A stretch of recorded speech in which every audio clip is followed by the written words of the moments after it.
अस्सलाम वालेकुम मलगोरो द पीटीआई زرتاجګل په عمران خان باندې د ځان قربانولو یو ډیره غټه داوا کړې ده د خپل وفا یو ډیره غټه داوی کړې ده چې پی ټی آی سره ز سمره وفادار یم چې د پی ټی آی د پاره او د عمران خان د پاره ز خپل ځانم قربانول شم زرتاجګل څه بیان جاری کړي په هغه باندې هم ډیټیل سره خبره کو بل طرف ته فیصل واړه د پی ټی آی حواله سره یو ډیر غټ انکشاف کړی دی چې پی ټی آی راتلونکي ورځو کې یو ډیره خطرناک منصوبه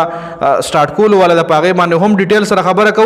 بل چې کوم افسوسناک خبر به ولزوي ما چې پاکستان حکومت دا اعلان وکړ چې پاکستان کې ټول یوټیلیټي سٹورز چې څومره هم هغه بند شو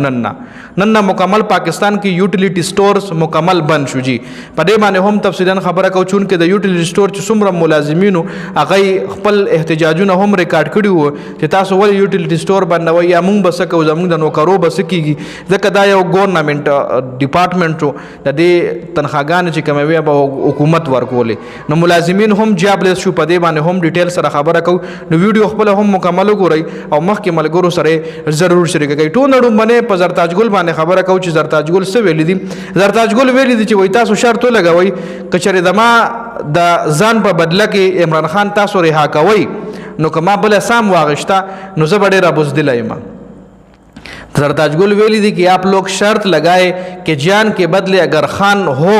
تو اگر میں نے سانس بھی لی تو مجھ سے بڑی بزدل کوئی نہیں ہوگی دا زرتاجگل ویلی دی جی زرتاجگل صفا الفاظو کې ویلی دی چې د خان د رهایی د پاره ز خپل ځانم قربانول شم کچری دای مال وای چې تا مونږ راکاو استا په بدله کې مونږه خان رها کو نو مال مرګ قبول لجی ز بوزدل نه ما ز په پی ټی آی سره خپل وفا تر اخره پورې دغه کوم مجیدا زرتاجګل یو ډیر غټ سټیټمنټ جاری کړی دی نه علاوه فیصل واړه هم یو انکشاف کړی دی فیصل واړه ویلی دی یو صحافي دی ویلی چې راتلونکي ورځو کې بعد پی ټی آی یو خطرناک منصوبه په منظریام باندې راولم اوس 5 اگست را روان په 5 اگست باندې د پی ټی آی یو غټ احتجاج بچی کیږي چون کې پکې پی کې چې سپیشلی په باجوړ کې کم حالات روان دي نو سوی هم چې دغه احتجاج وشي خو خیر پی ټی آی د دې لپاره مکمل تیاریان روانې کړې دي خو د حواله سره فیصل واړه ویلي چې راتلونکي ورځو کې به د پی ټی آی یو خطرناک چې کوم منصوبه ده به په منظریام باندې راو خدا خو پرېدا شهباز شریف ویلي دي چې دا سر ورځ ډېر زر روان دي چې موږ به انډیا ته تیل ورکو جی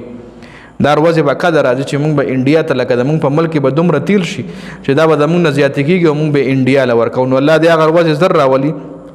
بل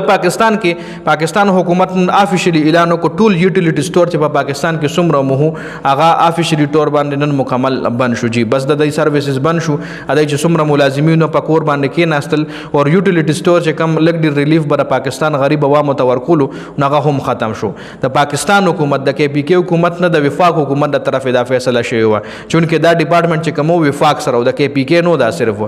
دا ګنداپور نه بند کړي نه پی ټی آی بند کړي نه مولانا بند کړي نه اسفندیار ولیدی کم ان پی پارټي د ناغي بن کړي بلکې دا د وفاق د طرف مسلم لیگ نون حکومت دغه یوټیلیټي سٹورز چې کم دي په ملک مکمل بند کړل جی نو په دې ویډیو کې دا اپډیټ شو د ویډیو کتلو زیاته مننه والسلام